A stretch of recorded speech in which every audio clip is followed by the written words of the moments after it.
Hello and welcome to super धमाका serial Jhanak में आदित्य ने करा लिया है झनक से एग्रीमेंट साइन।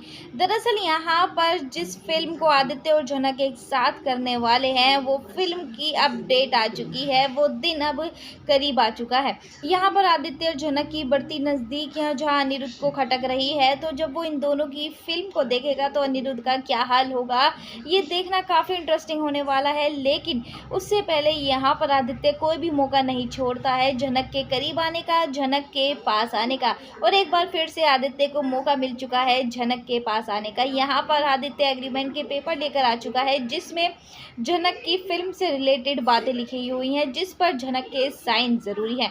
यहाँ पर झनक कहती है कि मैं खुद आ जाती, आपको मेरे लिए बार बार यूँ परेशान होने की ज़रूरत नहीं है, मुझे आपको परेशान करना बिल्कुल अच्छा नहीं लगता है। लेकिन दोस्तों यहाँ पर आदित्य अपनी बातों में जैसे झनक को फंसाता है, इन सब चीज़ों में वो माहिर है। और एक बार फिर से उसने अपनी बातों का जाल झनक पर ऐसा फेंका है जिसमें झनक फंस चुकी है। यहाँ पर आदित्य कहता है कि एक दोस्त या दोस्त के पास नहीं आ सकता और ये इतनी बड़ी चीज़ नहीं है, तुम्हारे साइन ज़रूरी थे और मैंने सोचा क्यों ना मैं ही आ जाऊँ, क्योंकि मैं यहाँ से गुजर रहा था। झनक तुम इन पेपर्स पर जल्दी से साइन कर दो जिससे मैं ले जाऊँ और प्रोडक्शन को दे दूँ। यहाँ पर झनक साइन तो कर देती है, लेकिन उसी दौरान यहाँ पर अर्शी और अनिरुद्ध उसके सामने से जा रहे होते हैं और वो देख लेते हैं कि एक बार फिर से झनक और आदित्य एक साथ हैं झनक के रूम पर।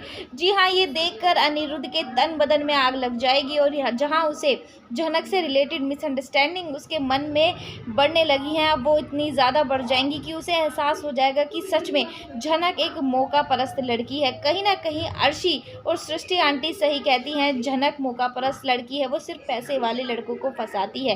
पहले उसने मेरा फ़ायदा उठाया और अब वो अपने काम के लिए आदित्य को मोहरा बना रही है। यहाँ पर अब अनिरुद्ध के मन में झनक के लिए जो प्यार था, जो सॉफ्ट कॉर्नर था, कहीं ना कहीं वो ख़त्म हो चुका है, जिसका श्रेय हम कह सकते हैं झनक को जा रहा है, क्योंकि कहीं ना कहीं झनक भी अनिरुद्ध को ये सारे हिंट दे रही है। यहाँ पर झनक एक तो अनी से सीधे मुँह बात नहीं करती है और उसके सारे सवालों के जवाब उल्टे दे रही है। यहाँ पर चाहे कुछ भी हुआ हो अनिरुद्ध और झनक के बीच में, लेकिन दोस्तों अनिरुद्ध ने झनक के लिए जितने त्याग करे हैं, जितने बलिदान किए हैं, झनक को उन बातों को नहीं भूलना चाहिए और अनिरुद्ध को कम से कम एक थैंक्स तो बोलना ही चाहिए। अगर वो थैंक्स नहीं बोल रही है तो कम से कम अनिरुद्ध की सबके सामने बेइज्जती तो ना करे। अब यहाँ पर कुछ भी हो, लेकिन अब झनक ने कामयाबी की सीढ़ी चढ़नियाँ शुरू कर दी। अब ये देखना इंटरेस्टिंग होने वाला है कि झनक कितनी ऊंचाइयों को छूती है। क्या अगर वो ज़्यादा ऊंची पहुँच जाएगी तो क्या अनिरुद्ध से हमेशा के लिए हाथ धो देगी? क्या सच में आदित्य और झनक के बीच कुछ चल रहा है? आपको क्या लगता है आदित्य के मन में झनक के लिए क्या है? क्या सच में वाकई ये दोस्ती है या फिर दोस्ती से आगे कुछ और है?